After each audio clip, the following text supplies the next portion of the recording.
Minority legal cell کی اس اہم نشست میں آپ تمام کا تہہ دل سے استقبال ہے۔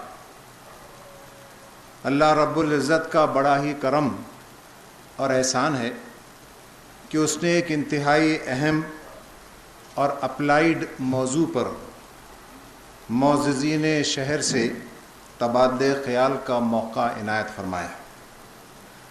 محترم سامعین، اللہ رب العزت نے اپنی آخری کتاب قرآن مجید میں اہل ایمان کو جن اہم امور کی انجام دہی کے لیے تاکید فرمائی ان میں سے ایک عدل و قسط کا قیام ہے۔ انسانوں کے درمیان عدل و انصاف و مساوات کی صرف سفارش ہی نہیں کی گئی ہے بلکہ امت مسلمہ کو عدل و قسط کا علمبردار بن جانے کی ہدایت کی گئی ہے۔ میں اس کے تحت آپ کے سامنے سورہ نساء اور سورہ مائدہ کی ایک ایک آیت پیش کرنا چاہتا ہوں۔ اعوذ باللہ من الشیطان الرجیم، بسم اللہ الرحمن الرحیم۔ یا ایھا الذین آمنوا کونوا قوامین بالقسط شہداء للہ ولو علی انفسکم او الوالدین والاقربین ان یکن غنیا او فقیرا فاللہ اولی بہما فلا تتبعوا الہوی ان تعدلوا وان تلوا او تعرضوا فإن اللہ کان بما تعملون خبیر۔ اے لوگو جو ایمان لائے ہو، تم انصاف کے لیے ڈٹ جانے والے، انصاف کے علمبردار اور اللہ کے لیے سچی گواہی دینے والے بن جاؤ، خواہ وہ تمہارے اپنے خلاف یا تمہارے والدین اور رشتہ داروں کے خلاف ہو۔ معاملے کا فریق امیر ہو یا غریب، دونوں صورتوں میں تمہاری نسبت اللہ زیادہ ان کا خیر خواہ ہے۔ پس تم نفسانی خواہشات کے پیچھے پڑ کر انصاف کا دامن ہاتھ سے نہ چھوڑو، اور اگر تم نے توڑ مروڑ کر بات کی یا گواہی دینے سے منہ موڑا تو بے شک تم جو بھی عمل کرتے ہو اللہ اس سے خوب باخبر ہے۔ یہ سورہ نساء کی آیت نمبر 135 تھی۔ اسی مضمون کی تکرار سورہ مائدہ آیت نمبر 8 میں بھی ہم پاتے ہیں۔ یا ایھا الذین آمنوا کونوا قوامین للہ شہداء بالقسط ولا یجرمنکم شنآن قوم علی الا تعدلوا اعدلوا هو اقرب للتقوی واتقوا اللہ ان اللہ خبیر بما تعملون۔ اے لوگو جو ایمان لائے ہو، تم اللہ کے لیے حق پر قائم رہنے والے اور انصاف کی گواہی دینے والے بنو، اور کسی قوم کی دشمنی تمہیں اس بات پر آمادہ نہ کرے کہ تم عدل نہ کرو، عدل کرو، یہی بات تقوی کے زیادہ قریب ہے، اور اللہ سے ڈرو، بے شک تم جو کچھ کرتے ہو اللہ اس سے خوب واقف ہو۔ ان آیات کی روشنی میں ہم اہل ایمان کی ہر دور میں یہ گویا ایک شناخت، آئیڈینٹی ہے کہ ہم عدل و انصاف سے کام لیں، حق بات کریں، حق کی حمایت کریں، اصولی موقف اختیار کریں، منہ دیکھی بات نہ کریں، اور عدل و قسط کی صدا پر لبیک کہیں، چاہے اس کی زد ہمارے قریبی اعزاء وہ اپنی ذات پر ہی کیوں نہ پڑتی ہو۔ اور بات صرف اتنی ہی نہیں ہے کہ شخصی طور پر ایسا کیا جائے گا، بلکہ اجتماعی طور پر ہمارا موقف اس نظام کو عملاً قائم کرنا ہے، اور اسلام سے بڑھ کر کوئی محکم نظام زندگی نہیں ہے۔ عملاً اس کے قیام ہی سے اس عدل و انصاف کی 100% ضمانت ہے۔ آپ تمام اس بات سے بخوبی واقف ہیں کہ جماعت اسلامی ہند نے اپنا نصب العین اسی اقامت دین کو قرار دیا اور پچھلے تقریباً 60 سالوں سے اسی کے لیے کوشاں ہے۔ جماعت اسلامی جہاں ایک طرف اپنے غیر مسلم بھائیوں اور بہنوں کے سامنے اسلام کو ایک نظام حیات کی حیثیت سے پیش کرتی ہے، وہیں اپنے مسلم بھائیوں اور زعمائے ملت سے اپیل کرتی ہے کہ وہ اس ملک میں داعیانہ کردار ادا کریں۔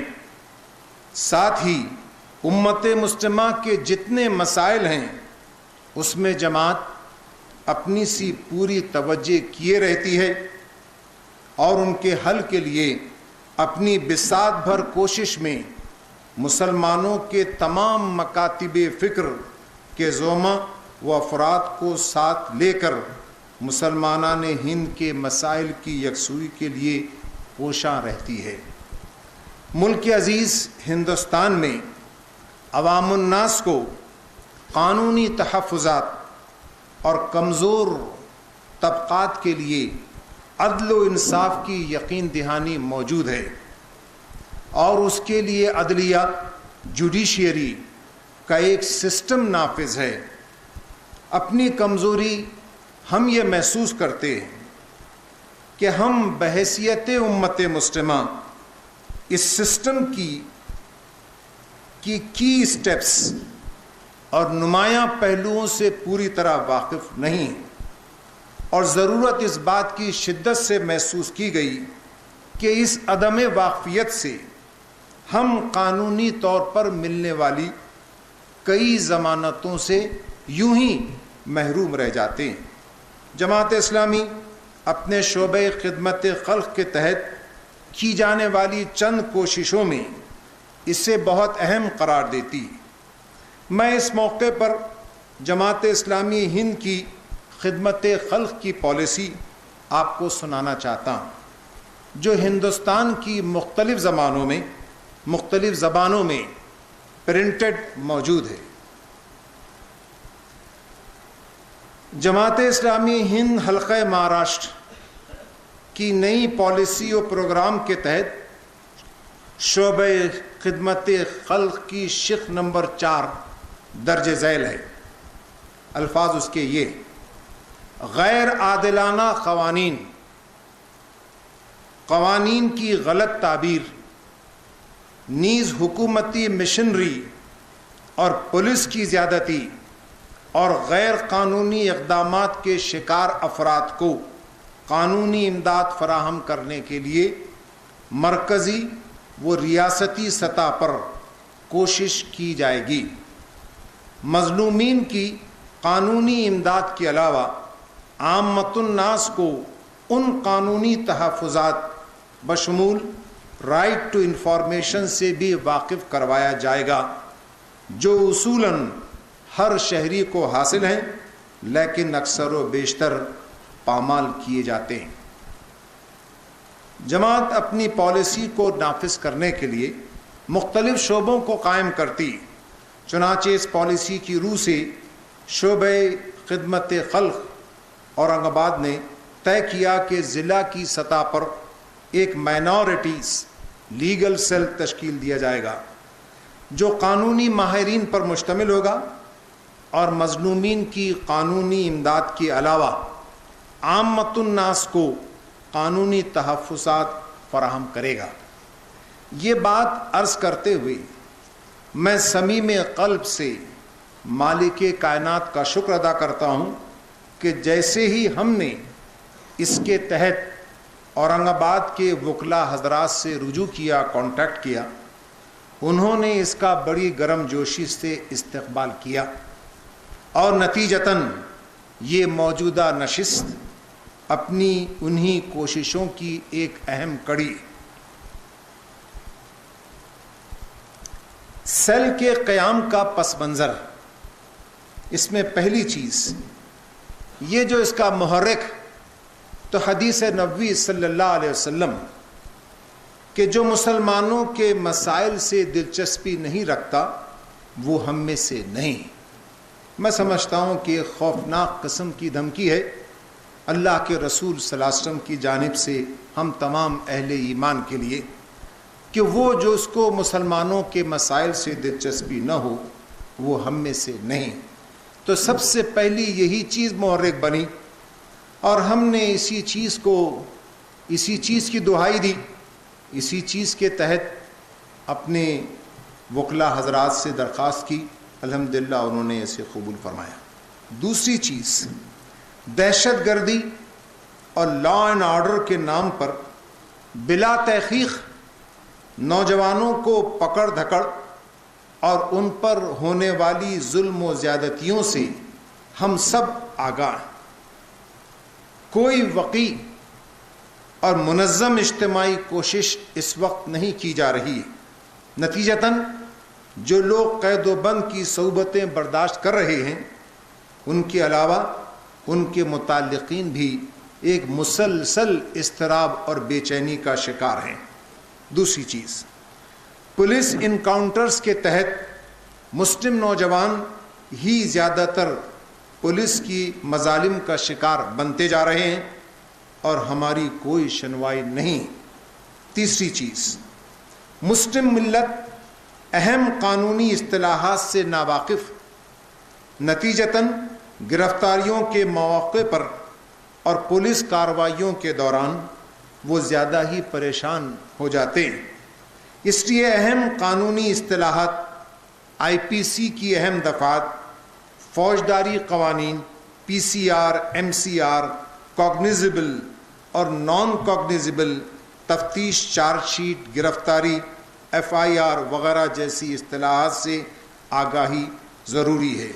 ضمانت کے اصول اور اس کے تقاضے کیا ہیں، ان سے بھی امت مسلمہ اورنگ آباد کی حد تک ہم واقف کروانا اس لیگل سیل کے تحت ایک اہم کام سمجھتے۔ اس کے اغراض و مقاصد کے تحت چند چیزیں میں آپ کو اس میں سنانا چاہتا ہوں اپنے خطبہ استقبالیہ میں۔ پہلی چیز، غیر عادلانہ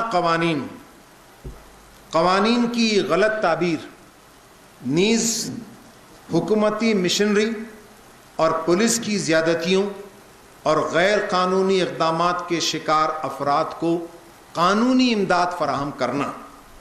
نمبر 2، عوامی شعور کی بیداری کے لیے قانونی موضوعات پر سیمینارز، ورکشاپس اور کیمپس کا انعقاد کرنا، اور اس سلسلے میں کتابوں، ہینڈ بلز اور پیمفلیٹس کی اشاعت۔ نمبر 3، عدالتوں میں پبلک انٹرسٹ لیٹیگیشن PIL داخل کر کے محروم طبقات کے لیے انصاف کے حصول کی صحیح و کوشش کرنا۔ غریبوں کو اپنے مقدمات کے ضمن میں قانونی معلومات اور مشورے فراہم کرنا۔ نمبر 5، لوک عدالتوں کا نظم کرنا، عدالتوں کی عوامی سہولتوں کے تعاون سے۔ نمبر 6، عوام الناس تحفظ، رائٹ ٹو انفارمیشن سے واقف کروانا۔ نمبر 7، محکمہ پولیس کے جارحانہ اقدامات اور بیوروکریٹس حکومت کے ناروا اقدامات کے خلاف قانونی چارہ جوئی کرنا۔ نمبر 8، بلا تحقیق مسلم نوجوانوں کی پکڑ دھکڑ کے خلاف پرامن عوامی احتجاج اور قانونی موقف اختیار کرنا۔ نمبر 9، انصاف سب کے لیے سہل الحصول ہو، غریب انصاف سے محروم نہ رہیں۔ نمبر 10، مخلص اور محنتی رضاکار افراد اور تنظیموں کو آگے بڑھانا۔ نمبر 11، کمزور طبقات کے حقوق کو پامال ہونے سے بچانا۔ نمبر 12، سماجی شعور کی بیداری اور سماجی تبدیلیوں کے لیے منضبط جدوجہد کی صلاحیت پیدا کرنا اور حقوق انسانی کے تحفظ کو ممکن بنانا۔ نمبر 13، وکلا برادری کو ناانصافیوں کے خلاف منظم کرنا اور انہیں غریبوں کے مسائل کو سلجھانے کے لیے آمادہ کرنا۔ نمبر 14، ظلم و ستم سے متاثرہ افراد / قید و بند سے دوچار افراد کی مدد کے لیے سوشل ایکٹیوسٹ تیار کرنا۔ ہیومن رائٹ کمیشن اور اقلیتی کمیشن کے دائرہ کار اور طریقہ کار سے عوام الناس کو واقف کروانا۔ میں اس موقع پر یہ وضاحت آپ سے عرض کر دینا چاہتا ہوں کہ یہ سیل، اس کا جو دائرہ کار ہے وہ ایک رد عمل کے طور پر صرف مسلمانوں کے لیے نہیں ہے، بلکہ انشاءاللہ العزیز ہم اپنے اس لیگل سیل کے تحت جن پر بھی اس قسم کے مظالم ہو رہے ہیں اس کے لیے جو کچھ بھی ہم کر سکتے ہیں بلا تفریق مذہب و ملت انشاءاللہ ہم اس کام کو انجام دیں گے۔ یہ چند معروضات تھیں جو آپ حضرات کی خدمت میں پیش کرنا مقصود تھیں۔ اللہ تعالیٰ سے دعا ہے کہ وہ اس میں اخلاص عطا فرمائیں، ہم تمام کے لیے زاد راہ آخرت بنائیں اور ہم سے اپنے دین کی بیش از بیش خدمت لے۔ وآخر دعوانا ان الحمدللہ رب العالمین۔